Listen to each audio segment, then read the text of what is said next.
Now at noon, a cool and overcast Monday coming off a downright chilly Sunday.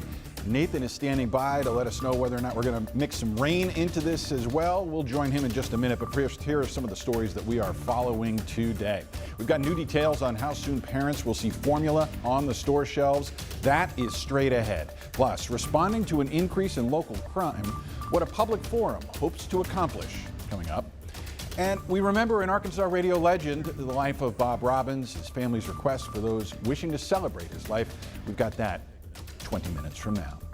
Got those stories ahead, but first, it's the last day for early voting in the May primary election, and the hours are a little different today. You can take a look at your screen right there. Early vote locations are open right now until 5 this evening. That's ending an hour earlier than the last 2 weeks of early voting, so make note of that. We're also getting a look at the early vote totals so far. In one county, the turnout is breaking records. Saline County Clerk Doug Curtis says they've seen the most early voting ballots cast out of any midterm primary election. Saline County reporting more than 9,200 early votes cast. That makes voter turnout already near 12%. Meanwhile, Pulaski County election commissioners reporting 9.4% turnout with more than 22,000 votes tallied so far, and Faulkner County has seen nearly 10,000 early voters, and they had 13,000 total votes cast back in the 2018 primary. Governor Asa Hutchinson says it could be one of the most consequential elections in a decade. The state's in the midst of choosing a brand new General Assembly, and in his weekly radio address, he expressed how much each vote counts. Even with a 100% voter turnout, the outcome of a race could be razor thin. But a large turnout at least gives us the assurance our government reflects the authentic voice of voters. And a reminder, you can text the word VOTE, V-O-T-E, to 501-376-1111. We will send you a link right to your phone from our voter guide. It has everything you need from dates, hours, who's running in statewide offices. Remember, TH11 is your election central, and we'll have live coverage as the results start coming in tomorrow night, right after the polls close at 7:30. All right, unfortunately, if you're headed out for early voting today, you'll be facing some rain chances, and then it could get even worse tomorrow. Nathan Scott, fill us in on what's going on. Good afternoon, Rolly. Today, we're not looking at any chance of rain here in central Arkansas. The rain's going to stay primarily well to the north of us, but we start off the day with lots of gloomy conditions. Those clouds have been hanging tough. Now we're starting to see some breaks in that cloud cover. The temperatures slowly started to warm up. Does not feel like late May out there, though. Temperature 68 in Little Rock, 68 in Clinton, 59 though in Fayetteville, and that's where we've got a batch of showers and storms moving from Oklahoma into northwest Arkansas. So if you're watching us in Newton County, Searcy County, maybe even parts of northern Pope County, there's going to be the chance you could see a little bit of light rain, but the bulk of that is staying well out of central Arkansas. Dependent on how much sun you see, I think temperatures will top out into the low 70s for most of us. Some of us might get up to 74 or 75, only in the 60s in North Arkansas. Election day, Tuesday, that's when changes will be arriving. Your Tuesday morning primarily dry, but look what happens going to the afternoon and evening hours. We've got a solid chance of showers and storms moving in here from the southwest. Some of the storms could be feisty. I'll talk about more of that potential and have your Memorial Day weekend forecast, which I think you're going to like, coming up. We'll look forward to that, Nathan. Thank you. Multiple suspects now in jail this afternoon following a string of 3 armed robberies in Little Rock over the weekend. Officers arresting Kaleem Barnes, I should say, and Markel Simmons. According to reports, one of the 2 suspects fired their weapon during a robbery. Both men face felony charges, including aggravated robbery and theft of property. We're expecting updates from LRPD sometime today. Little Rock police also investigating a weekend homicide. Officers responding to a shots fired call along Colonel Glenn near South University. They found one person dead at the scene. We'll continue to reach out for more updates from LRPD this afternoon as well. Violent crime in Little Rock is leaving some people wondering what they can do to help. While there isn't one clear solution, some people hope community conversations are a good place to start. To that end, now retired Police Chief Keith Humphrey helped lead a crime forum on Saturday. Organizers encouraged by the turnout and signs that they're starting to reach new people. I grew up on Wood Street in a very tough time, right? And I didn't go to these conversations. My family didn't go to these conversations. The people around me weren't joining these conversations. They say that whether you're a parent or a friend of the family, doing things like this, like teaching kids about financial incentives, is one of the options that could keep them busy and away from violence. This was the commission's first event. Leaders say they're planning to host future conversations.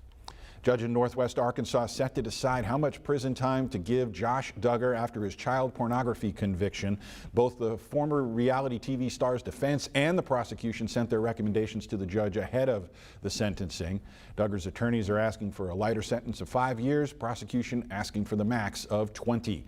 The verdict came down back in December, but the hearing to finalize sentencing has been pushed back. It is now set for Wednesday morning in Fayetteville. The Southern Baptist Convention is facing criticism for how they handle sex abuse cases in the country's largest Protestant denomination.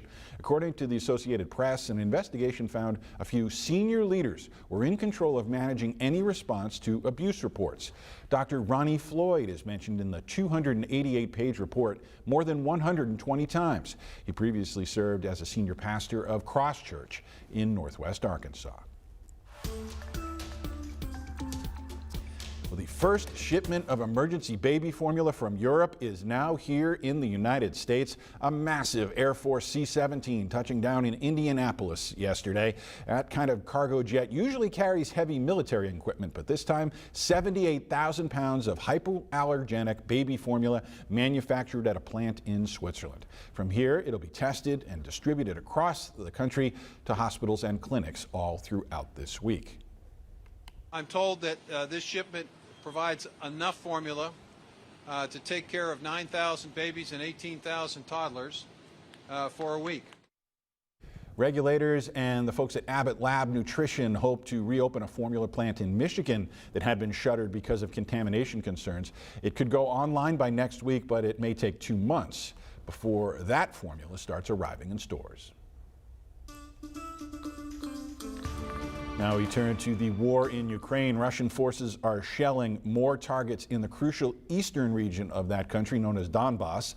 Right now, the largest city in that region is still controlled by Ukraine, but it could soon be under siege. In the south, Ukrainian forces are trying to prevent Russia from cementing control there. Imtiaz Tayyab reports from the front lines. We are on our way to a frontline trench that is just 2 miles from where Russian forces are positioned. Almost everywhere you look around here is signs of war, signs of devastation. This village was once home to 3,000 people. Most of them have all left. Apart from Vasil, who's lived here for over 30 years and says he can't bring himself to leave. Russian forces are just a few miles that way. Does that concern you?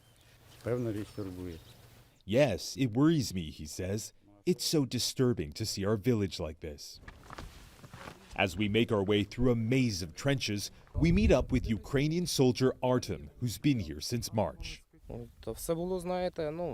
getting used to it, he says. Our guys are tough and seasoned in battle, and we're holding our ground. Because of security concerns, we aren't allowed to name this village or say where exactly it's located. Beyond that, it's close to the Kherson region, which Russian forces now occupy. Well, you might be able to hear the sound of artillery, and it really is the sound of this area. As we're shown a bunker where Ukrainian soldiers take cover, more shelling. This time, outgoing. Down below, it may be grim and dimly lit. But for these battle-weary fighters, it's a sanctuary from Russian shelling, and where we meet the battalion's lead medic. I mean, with so much shelling, I mean, are you worried that Russian forces could take this village from you? That's why we're here, he says, to prevent that from happening. It's a fight close to soldier Andrei's heart. He grew up near this area. What do you want Russian people to know about what's happening here in this village where you're based? I would love them to wake up, he says. I want them to realize where Putin is leading them.